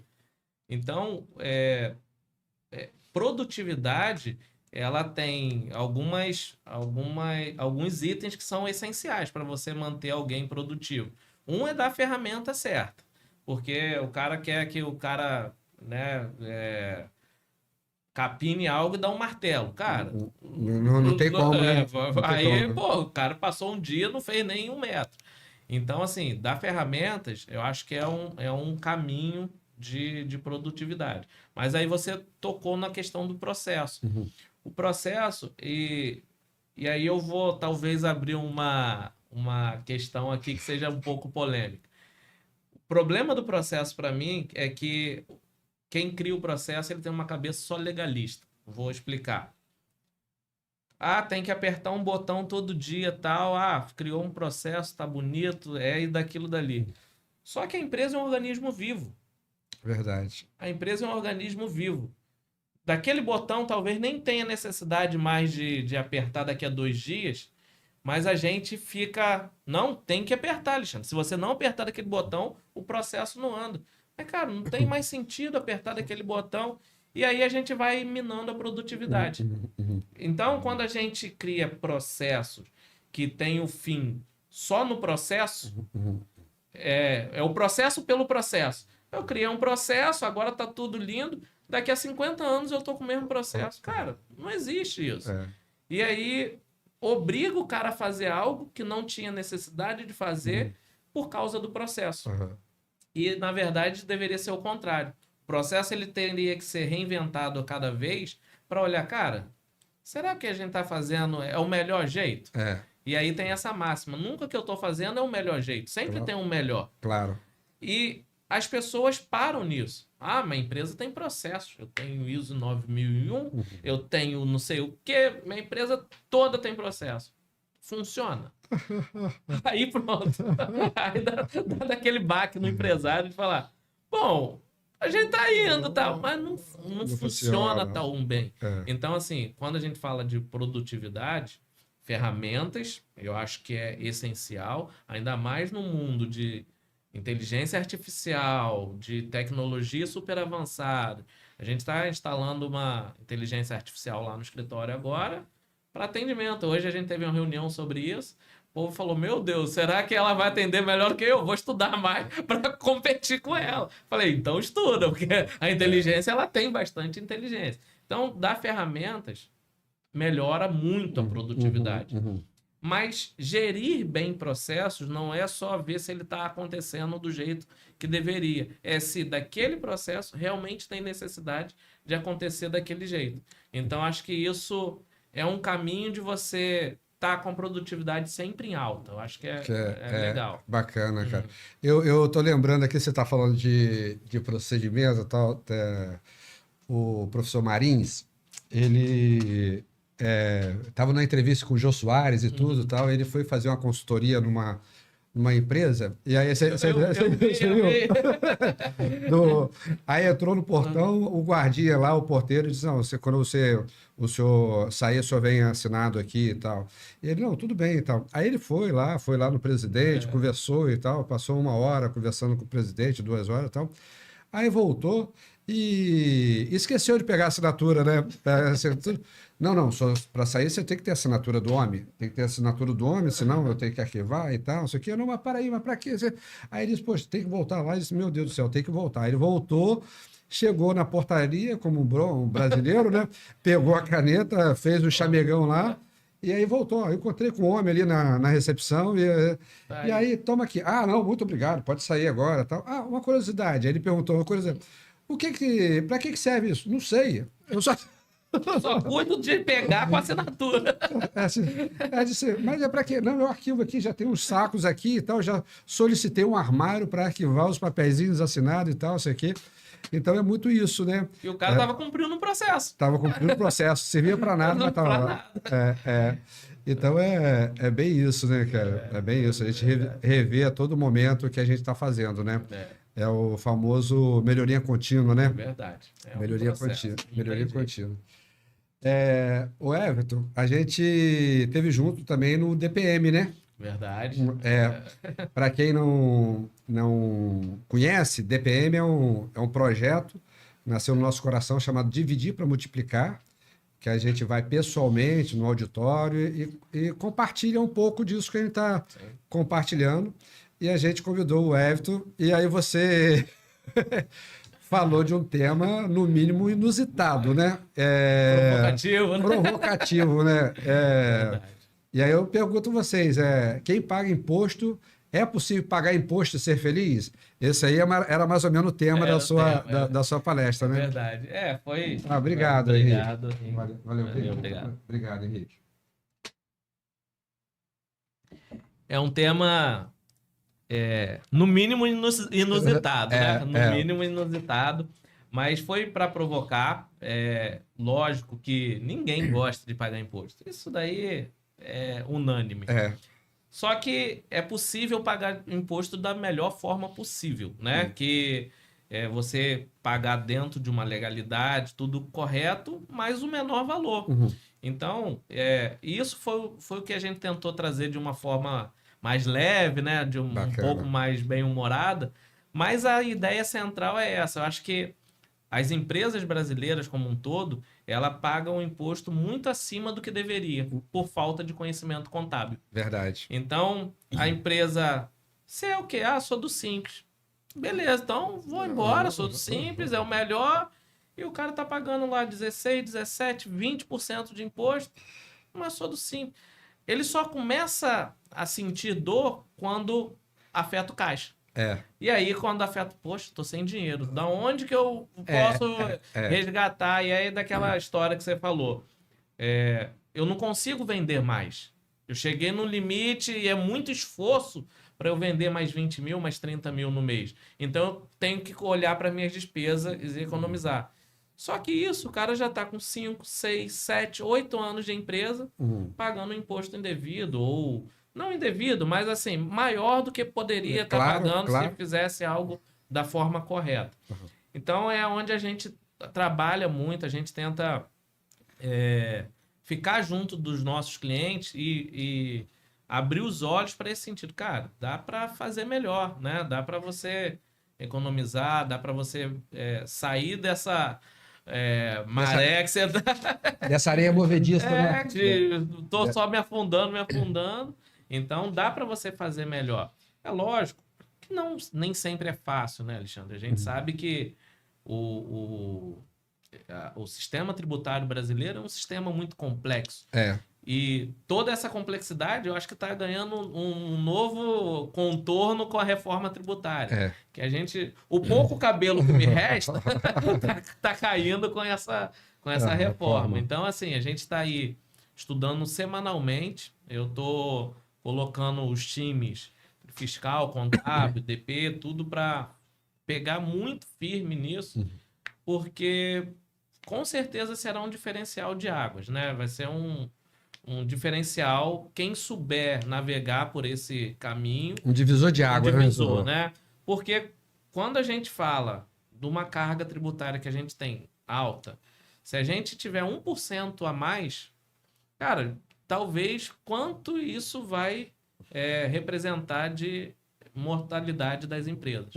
Porque o Brasil já não suporta mais uma carga tributária tão alta, né? Quando a gente estuda um pouquinho da curva de Laffer, na minha visão, a gente já chegou num topo que a gente não consegue mais. Ali, se avançar disso, nós teremos problemas sérios. Então, assim... Só interromper. Curva de Laffer, pessoal, me corrija se eu estiver errado. É a quantidade que a sociedade consegue pagar de impostos, de carga, de percentual. Dá um exemplo aqui. Está pagando 30% e está recolhendo 100 bilhões de impostos. Se passar para 35%, o pessoal vai sonegar e vai pagar 80 bilhões. É mais ou menos isso? Isso. Eu aumento a alíquota, mas eu diminuo minha arrecadação. Então, a tendência é, a curva ela faz uma parábola, né? Então, se eu tributo 0, eu arrecado 0. E aí eu vou tributando 1%, eu tenho um valor, 2% eu tenho outro, e chega num limite que a pessoa já não paga mais. Então, quando eu chego 30, 40, né, cada país tem o seu teto, o cara vai chegar, cara, que não vou pagar mais imposto. Então, a arrecadação começa a cair mesmo aumentando a alíquota. Então, é essa curva. E o Brasil, eu acredito que se já não estiver olhando para baixo da curva, a gente já está num topo ali. Eu acho que até essa reforma veio para isso. Para falar, opa, acho que pesamos a mão demais aqui. Eu acho que a gente... Só que até isso se ajeitar, serão 7 anos de reforma. De adequação, né? De adequação. Então, eu fico preocupado com quantas empresas, quantos empreendedores que já estão num momento complicados financeiro, que irão suportar esses 7 anos ou irão se adequar mais rapidamente para enfrentar essa reforma. Então, assim, dica aí, eu acho que para todo empreendedor, se atente a isso, porque a gente está falando de começar em 2026, 2026 é logo ali. Não, já piscou, já tá lá. Passou o meio do ano, já é 2026 quase. Então, assim, tá muito próximo. Fiquem atentos com isso mesmo. Bacana. Reforma tributária, divisor de águas. Você falou na palestra, uma das coisas que eu estava recordando, que pagar quantidade de impostos pode ser sinônimo de sucesso. Como é que é essa brincadeira aí? Eu brinco com todo meu cliente. Cara, eu quero que você pague 1 milhão de impostos. Você tá doido? Sinal que você tá ganhando bem, ou pelo menos tá faturando bem. Então, assim, todo mundo briga para não pagar imposto. Só que o cara quer ser o Jeff Bezos, né? Pô, o cara paga muito imposto. O cara tá lá em cima. E o pagar imposto não é o problema. O imposto faz parte do jogo, né? Então, claro, a gente tem que pagar, não tem jeito. Então, o imposto faz parte. O problema é a forma que a gente lida com isso. Que o empresário, muitas vezes, ele tem sucesso e o culpado é todo mundo, menos ele. É claro. Então, o culpado é o contador, que não mandou a guia, que não fez isso. O culpado é o governo, que tem que pagar imposto. O culpado é o empregado, que não fez. Então, assim, essa questão de aumentar meu imposto, não, vai ser muito ruim, nem sempre. É lógico que se você tiver pagando imposto diminuindo sua margem, pô, isso é um problema. Claro. Né? Como a gente falou, margem é sagrado. É uma variável crucial, né? Crucial. Você não pode abrir mão de margem de jeito nenhum, senão você vira ONG. Né? Você vira uma empresa que, na verdade, é uma ONG. Você não tem lucro, você está ali não sei fazendo o quê. Então, margem não se abre mão. Inclusive, quando eu falo um pouquinho de venda, de precificação, eu só tenho uma regra: não perca margem. Né? Eu tô fazendo certo ou errado? Tá tendo margem? Então tá certo. Depois a gente vê os detalhes. Mas esse é o crucial, porque o dia que a empresa perde margem, ela perde tudo. Né? E, logicamente, ela vai afetar a caixa no futuro. Claro.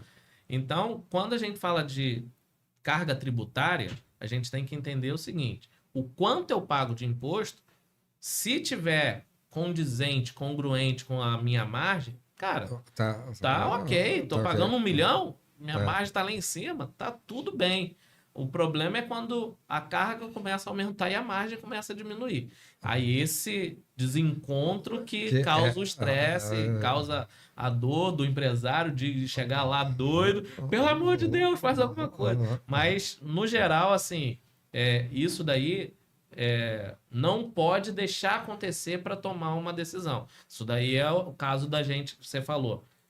Só vou olhar para trás? Não, agora é o momento de eu olhar para frente. Então eu tenho que pegar, poxa, qual é a minha projeção de crescimento? Quanto que isso vai impactar na minha carga tributária? Porque às vezes nem vale a pena, dependendo do cenário, você fazer um esforço de, gente, eu vou duplicar minha empresa aqui, no final ganhei 1% a mais. Cara, não vale a pena. Então, isso sim, eu acho que é sinal de que você está melhorando, mas desde que sua margem acompanhe. É verdade. O grande desafio é pagar o máximo de imposto absoluto com a menor percentual, né? A brincadeira o jogo tá aí. A brincadeira tá aí, né? Bacana. Você também falou, não sei se eu vou lembrar de todos, né? Você falou de arrecadação fiscal. Arrecadação fiscal, planejamento fiscal, elisão fiscal e sonegação fiscal, né? É um monte de variáveis aí. Então, o brasileiro também, assim, falou assim, não estou botando todo mundo, né? Mas a gente herda tem uma herança da cultura brasileira que é da sonegação, né? Sim. Da sonegação. Que sonegação é diferente de elisão fiscal, né? Sonegação fiscal. Fala um pouco relembra um pouco sobre esses conceitos e... assim, quando a cultura brasileira, no geral, a gente, infelizmente, herdou algumas coisas que não são tão boas. O jeitinho brasileiro. E do mesmo jeito que a gente é expert, criativo para sonegar, a gente é passivo para cobrar o governo de falar, opa, calma aí, eu tô pagando alto. Então, é uma dicotomia muito grande, né?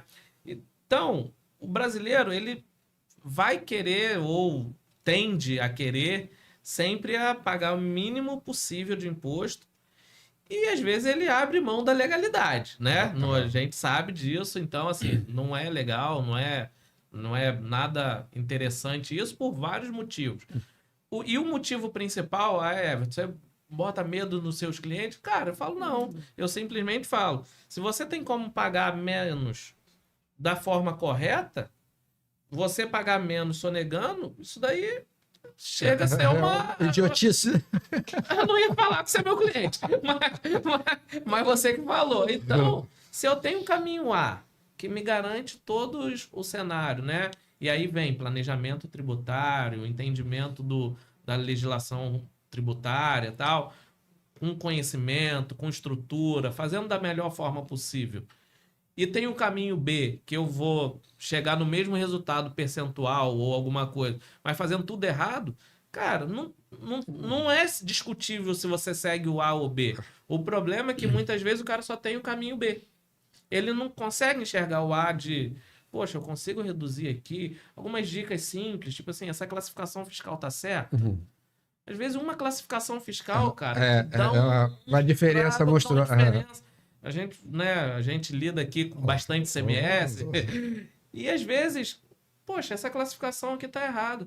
Só o fato da classificação você ajustar, você já consegue reduzir, sei lá, 10, 15, 20%. É muita coisa, né? Muita coisa. É muita coisa. E aí era o que você, né, o que o empresário poderia pensar em sonegar, ele fazendo certo, ele ia estar reduzindo. Então, o planejamento tributário, ele cada vez mais ele vai se tornar uma ferramenta indispensável à gestão. Não vai ter como mais, ainda mais com a reforma, com tudo, o cara olhar para uma empresa, falar, tá, eu planejei o operacional, eu tenho marketing planejado, eu tenho financeiro planejado, mas o tributo eu vou deixar de lado. Vai dar errado. Não tenha dúvida. Não tenha dúvida. Porque uma parte tão significativa que corresponde a quase 30% da sua receita não pode estar ignorada, né? Negligenciada. Não pode estar, do jeito que sair ali tá bom. O contador que fizer da forma dele lá, eu nem falo com ele, ele que resolve. Cara, não, pô. Se aproxime do seu contador, ligue para ele, e aí, vamos tomar um café junto? Né? Quantas vezes a gente vem aqui e toma um café e tal? Então, é isso. E muitas vezes, Alexandre, eu falo isso, que o papel aceita tudo, né? Muitas vezes, a ideia que vai sair do planejamento, a ideia que vai te dar, não tá eu dentro do escritório, tá eu aqui com você. Claro. Você falando, poxa, eu vou fazer isso, vou fazer aquilo, vou fazer... E aí eu, né, pego toda a minha base, minha bagagem de experiência contábil, tributária, alinho com daquilo que você tá me falando e falo, cara, eu acho que isso daqui vai dar certo para você. E é quando eu tô sozinho lá, sem, né, o auxílio seu, sem a sua visão para o que você quer para sua empresa, isso não costuma dar muito certo, né? É verdade. Não costuma dar muito certo. Então, essa proximidade, contador, empresário, se não ocorrer, é ruim para os dois lados. Para o contador, ele vai ter um cliente que vai ser um gerador de guia, que ele também não quer fazer isso. E o cliente vai olhar para o contador e falar, caramba, tem que pagar esse cara esse mês de novo. Não tem como deixar sem pagar. Então, assim, é ruim para os dois lados porque não tem efetividade nessa relação, entendeu? Bacana, bacana. Então, o caminho é buscar sempre a elisão fiscal, né? Que é essa ciência de estudar a melhor forma de pagar menos tributo, ser mais efetivo, mais eficiente nessa gestão de um pedaço tão importante e grande das organizações, que é o sócio indispensável. Majoritário. O sócio majoritário, né? E assim, a gente não tem como fugir desse sócio que é o governo, né? Não tem jeito. Governo, né? Não, legal. Não, eu costumo até, nessa questão do tributo, eu costumo fazer um paralelo com a questão das compras. Para você ser eficiente no comércio, você tem que ter uma gestão de compras muito boa, né? Boa, controlada, né? Um custo ali bem baixo para você ter alguma efetividade no comércio. E assim é o tributo, né? Se você não tiver uma efetividade, pagar o menor possível, é como se pô, Alexandre, vou te vender essa caneta. Tem gente que vai te vender a 30, outra a 40, outra a 50. Poxa, o que faz melhor ali? E é igual o tributo. Se você não souber, você pode pagar 30, 40, 50... E o governo vai estar rindo à toa, né? Vai. Se você escolher pagar 50, podendo pagar 30, ele vai aceitar, pode ter certeza. Se pagar errado a mais para pegar de volta, é uma dificuldade danada. Aí você vai ter uma complicação. Se conseguir, né? Se conseguir. A parte de compras é fundamental, né? É uma questão estratégica, né? Hoje mesmo a gente está desenvolvendo um projeto e aí tinha um custo, eu achei muito elevado aquele custo de uma unidade que a gente pediu para fazer. Ele disse, me manda o croquis que eu vou fazer uma cotação aqui, que eu tenho. E aí não tinha entrado em contato, feito a cotação com esse fornecedor que é conhecido e eu tinha orientado. Ele falou, quanto é que é? E assim, ele tinha o projeto, o custo mais baixo que ele tinha conseguido era 40 mil. E a gente disse, olha, Alexandre, de acordo aqui e tal, bateu o olho, eu vou ter que fazer aqui as contas direitinho, mas você pode ficar tranquilo, em torno de uns 10, a gente consegue entregar e tal, é um fornecedor qualificado e tudo e tal. Olha só, uma coisa específica, entendeu? Sim. E aí imagina você, no nosso caso aqui era de 40 mil para 10 mil, Nossa. 30 mil reais aqui jogado no ralo. E assim, quanto que a gente tem que vender a mais com a margem pequena para recuperar ter o lucro para pagar essa diferença de uma compra errada, entendeu? Sim. E aí perde competitividade, né? É. Porque se você tem um custo alto, você vende alto, ninguém quer comprar de você e no final acabou. Então, assim, a gestão de custos, seja tributário, seja de insumos, seja de pessoas, ela é tão importante porque ela não é só para aumentar a sua margem. Ela aumenta seu volume de vendas, porque aí um pouquinho da precificação, quando você tem uma gestão de custos equilibrada, você consegue manter preços Mais atrativos, competitivos, que não inviabiliza a sua venda. Bacana. Então, poxa, eu consigo vender a R$100 e todos os meus concorrentes estão vendendo a 80. Pô, um serviço próximo, um produto próximo, alguma coisa está acontecendo na minha gestão de custo que está inviabilizando eu concorrer. Claro. Né? Nem sempre você vai conseguir concorrer no seu mix todo de produtos, né? Poxa, eu tenho uma linha com 100 produtos. Nem todos você vai ser competitivo, mas naqueles que são estratégicos para você, você tem que falar, não, opa, esse daqui, cada fiozinho de cabelo aqui importa, porque eu tô brigando lá na ponta, porque R$10, R$20 às vezes num produto vai me inviabilizar uma venda de 50 mil, de 80 mil, de 100 mil. Então, gerir custo bem, seja tributário, de pessoas, de insumos, de tudo, faz diferença não só na margem, mas faz diferença no volume de venda. Bacana. Né? Então, o empresário ele fica muito preso, às vezes, nessa questão do preço de não, mas eu consegui cobrir meu custo. Ok, mas eu não consigo vender. Adiantou de nada. Então, você entrou nesse ponto aí que eu estava falando, que é eu converso com algumas pessoas, empresários também, e eles delegam a responsabilidade dele para várias pessoas, menos... Um conhecido fechou um restaurante, né, num bairro aqui nobre aqui de Macaé, que tem vários restaurantes com preços cada vez mais altos. E ele estava vendendo os pratos lá por R$20, R$30 e tal, ser R$25, R$30. Era um preço muito competitivo, muito baixo, a comida é boa, uma comida caseira, boa tal, mas quebrou. Aí fechou e chorou e tudo tal. Aí quando um colega que me conhece de longa data disse, não, vou te levar lá para conhecer um amigo e tal.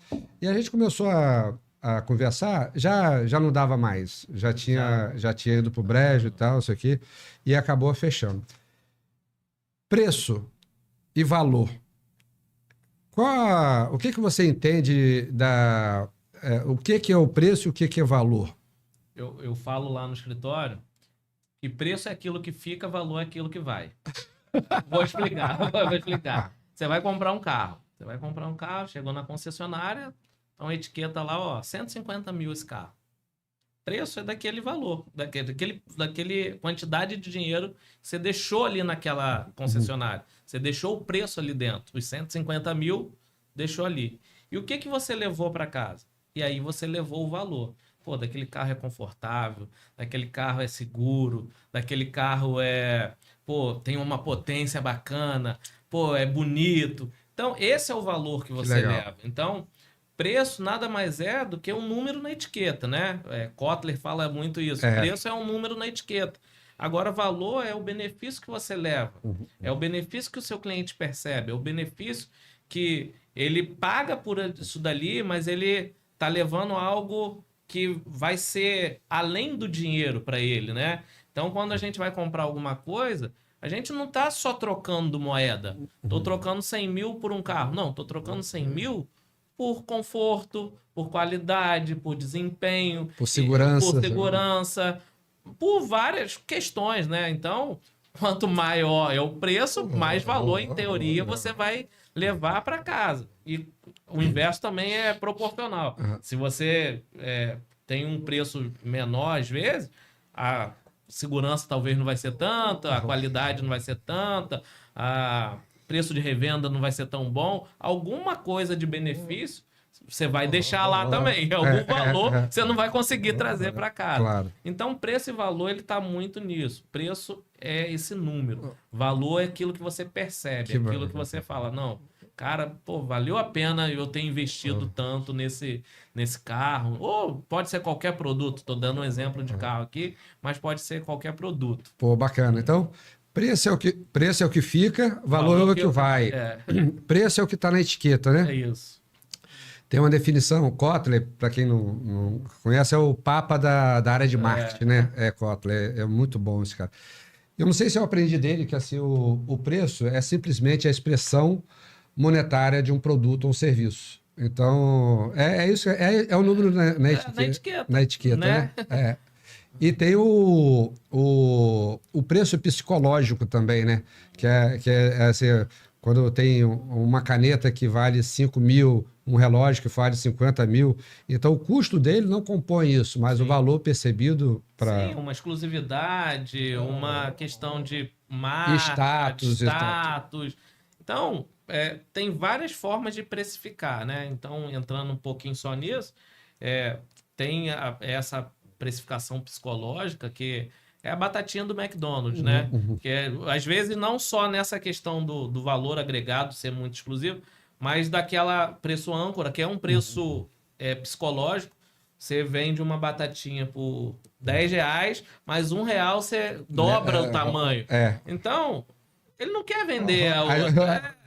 Ele já está com custo pago ali. Então, ele quer vender a de R$11, de R$12, sei lá, que é psicológico. Então, vou fazer um exercício com você aqui.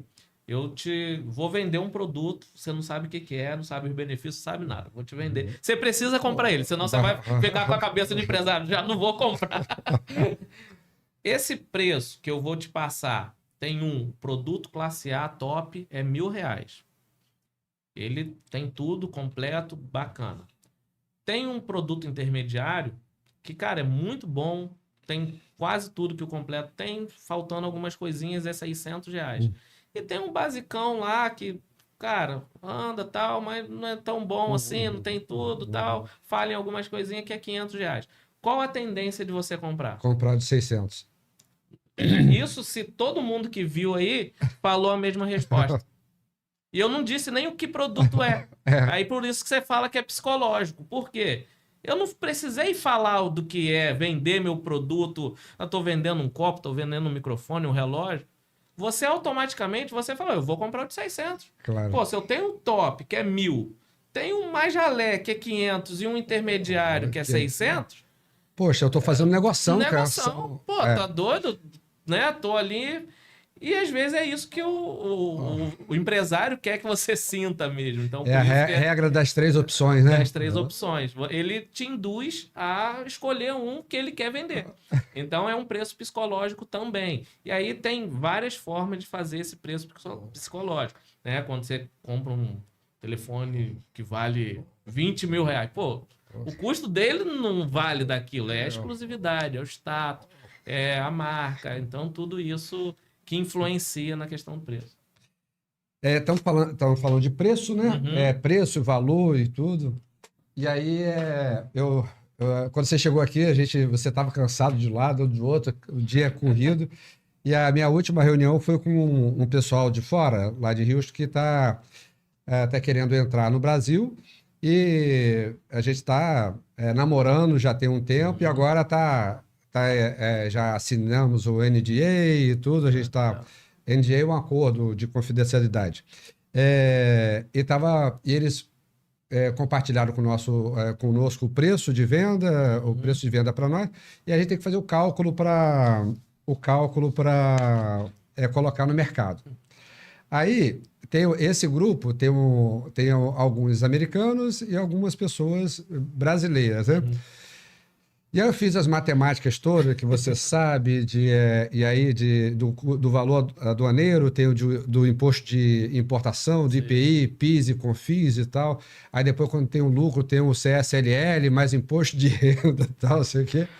Aí, no início da semana, eu fiz uma reunião com a equipe brasileira, explicando para eles e tal, tal.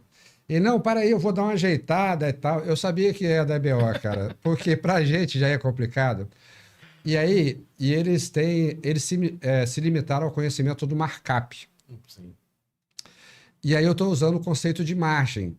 Então, fala um pouco aí sobre assim, o markup, multiplicador, divisor, que são sinônimos, né? Assim, o markup, o que a gente mais usa é markup e margem, né? Então tem o markup multiplicador é o markup e o markup divisor é a margem. Para eu tentar explicar, pô, deu um BO danado lá e tal.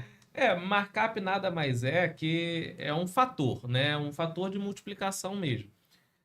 O que as pessoas erram, né? Acabam errando muito em precificar por markup é pegar esse markup não sei de onde, né? É pegar um multiplicador, pode ser em percentual, né? Ou pode ser em número mesmo. Então, por exemplo, se eu comprei esse óculos a R$100, custou R$100. E eu tenho um markup definido de 2, então eu vou vender a 200 vezes 2. Ou 100% a mais. O problema é que as pessoas definem esse markup ou essa margem sem uma estratégia, sem pega do mercado, João ali, Pedro vende por tanto, então eu vou multiplicar por tanto também. Aí a gente teve ótica há um tempo e é muito comum no ramo ótico usar markup. Então, não importa o que chega, é 3,5. Joga lá, bota 3,5 e dá certo. E muita coisa não se vende, porque ficou muito acima, ou tem coisa que vende muito que poderia estar vendendo a mais, enfim. Usa um fator de multiplicação, que é esse markup, sem uma coerência com a sua política de precificação. Já a margem é daquilo que vai sobrar do seu preço de venda.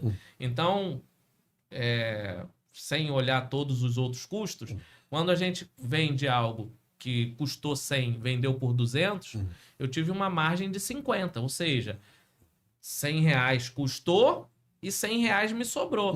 Então, essa margem é a margem que a gente chama de margem de contribuição. É a margem que sobra dos seus custos variáveis para eu pagar meus custos fixos. Porque, afinal de contas, quando eu compro algo, eu tô pagando daquele algo no meu preço ali, no meu custo variável, só que eu tenho aluguel que eu tenho que pagar também todo mês, eu tenho luz que eu tenho que pagar, eu tenho que funcionário, eu tenho tantas outras coisas para pagar que essa margem de contribuição serve para pagar justamente isso. Então, quando a gente chega em um número que eu consigo vender, consigo pagar meus custos variáveis, consigo pagar meu custo fixo, é onde a gente encontra o ponto de equilíbrio. Opa, a partir daqui o que eu vender agora realmente vai entrar no meu bolso. Mas só entra no seu bolso depois que você paga o variável e o fixo, né? Sem isso você não consegue ter lucro. Verdade. Então, é um conceito muito bacana, ponto de equilíbrio, margem, markup, porque sem isso a gestão não funciona, né, Alexandre? Você está aí bastante tempo no ramo, você vê que não tem como você não entender desses conceitos e gerir uma empresa. Não tem como. E eu gosto também de trabalhar o ponto de equilíbrio não em valor, mas em data. Quanto tempo a Unax tem que trabalhar para zerar a conta? Porque você começa negativo. Claro. Né? Você começa com menos alguma coisa. Quantos dias a Unax trabalha no mês para zerar a conta? Então, isso daí é uma percepção um pouquinho diferente, porque a gente fica no valor, tem que faturar tanto, faturar tanto, faturar tanto. Mas, será que são 18 dias? Será que são 15? Será que são 10? Tá faltando mês, né? Mês de fevereiro. Porque quando pega um mês curto, que tem muito feriado, você já começa a se preocupar. Tá faltando mês, né? Podia ser um mês igual de agosto, tem 70 dias. Agosto é um mês grande. Então, assim, trabalhar o conceito de ponto de equilíbrio por data também é muito bacana. Porque aí o empresário começa a enxergar e fala, caramba, tô gastando meio mês para eu zerar. E quando você tem a metade do ano de feriado, né? Aí já complica. Então, margem e markup, eu acho que tem isso, né? Markup basicamente é um fator de multiplicação. A margem é o percentual que sobra daquele dinheiro depois que você tira o seu custo variável. Não sei se você vai entrar nesse assunto, mas já vou falar. O custo variável, ele não é variável energia. Energia tem mês que eu pago 800, outro mês que é 850. Não, isso é um custo fixo. O variável é, quanto mais eu vendo, mais daquele custo sobe. Quanto menos eu vendo, menos daquele custo sobe. Então, ele varia de acordo com sua venda. Então, uma embalagem, um imposto, vendo mais, pago mais imposto. O custo do produto, eu vendi 30 unidades, eu tenho que comprar 30 unidades. Vendi 100 unidades, tenho que comprar 100 unidades. Então, só para deixar claro, conceito de custo fixo e variável. Porque eu chego muito empresário, tá começando. Não, mas energia é variável. Não, tudo bem. Ela não é o mesmo valor, igual o aluguel que você paga igual. Todo mês é o mesmo valor. Ela varia, mas não em função da sua venda. Ela varia em função do seu uso. Se você botar ar-condicionado todo dia, vai ficar mais caro. Então, esse conceito é importante. Bacana. Conta de água, é custo fixo ou variável? Eu faço essa brincadeira com as pessoas. Não é custo fixo, mas eu tinha um lava-jato.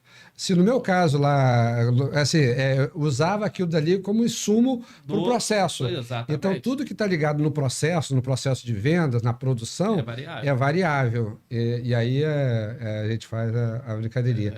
E é muito bacana, é importante a gente tá aprendendo um pouquinho mais. Mas aí eu não consegui explicar, o colega não, tá? Eu vou ter que fazer uma cartilha para eles para ver se eu consigo. O Everton, a gente está caminhando para o final aqui e sempre quando eu tenho a oportunidade de conversar com o contador ou com o pessoal que está saindo da faculdade ou que estuda, eu faço uma brincadeirinha que é o seguinte... Vê se é bom mesmo, hein, rapaz? Vamos ver se vai passar na prova. Aqui, quando você pega um balanço, você tem lá ativo, passivo, patrimônio líquido e tal, não sei o quê, e o ativo é débito e o passivo é crédito. Por quê? Responde essa pergunta. Obriga. Eu trato lá quando eu vou... Você sabe a história do contador da gavetinha? Não sei essa. Não, então depois eu falo. Eu trato lá no escritório, sempre quando eu vou treinar alguém, né? A gente faz isso quase todo dia, entre origem e aplicação. Não muito débito e crédito.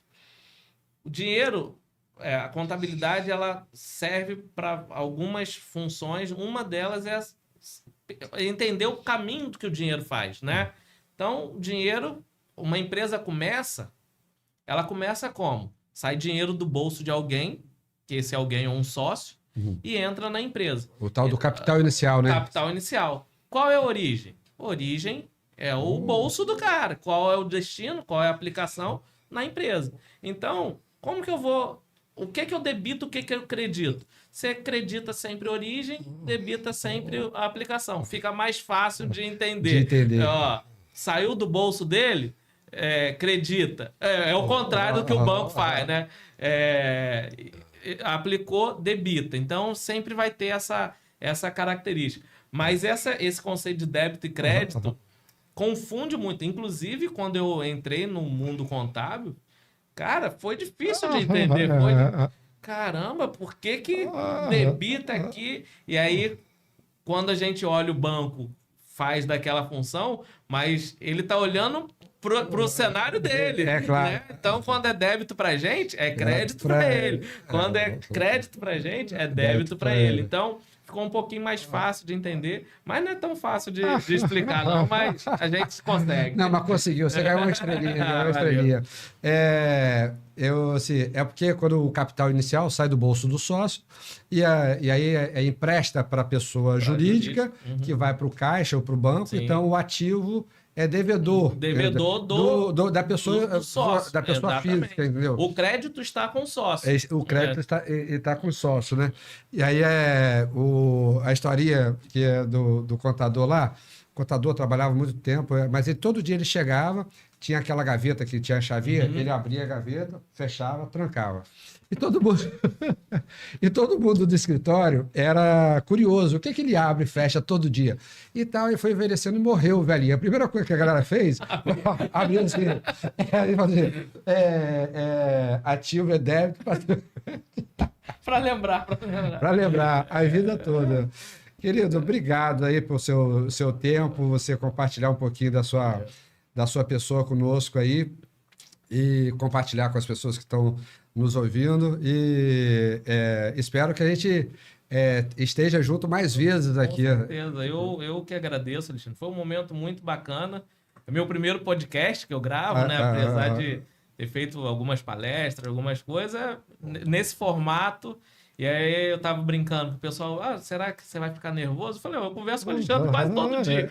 Então, acho que vai ser mais uma conversa. E eu acho que foi. Então, você deixou bem à vontade. Então, obrigado pelo convite. A equipe aí tá de parabéns. Ficou tudo muito bacana. Já falei isso com você fora das câmeras. Mas eu acho que valeu super a pena. Não só a sua disponibilidade, mas eu acho que a sua entrega nesse projeto que eu acho que é um pouquinho do DPM também. É verdade, é verdade. A gente não conseguiu fazer talvez mais eventos, mas isso daqui eu acho que vai contribuir da mesma forma. E essa sua missão de compartilhar, eu acho que é um pouquinho minha também. Claro. Então, acho que isso daí a gente vai estar sempre junto, pode ter certeza disso. Bacana, obrigado. E assim, obrigado por você ter abraçado o projeto DPM, a gente está sendo cobrado, né? Vamos ver se a gente consegue fazer mais um presencial e estar conosco, vamos voltar mais vezes e compartilhar, transbordar um pouco do que a gente está labutando e está aprendendo para ajudar as outras pessoas aí. Tá bom? Obrigado, meu amigo. E até a próxima. Valeu, um abraço. Valeu.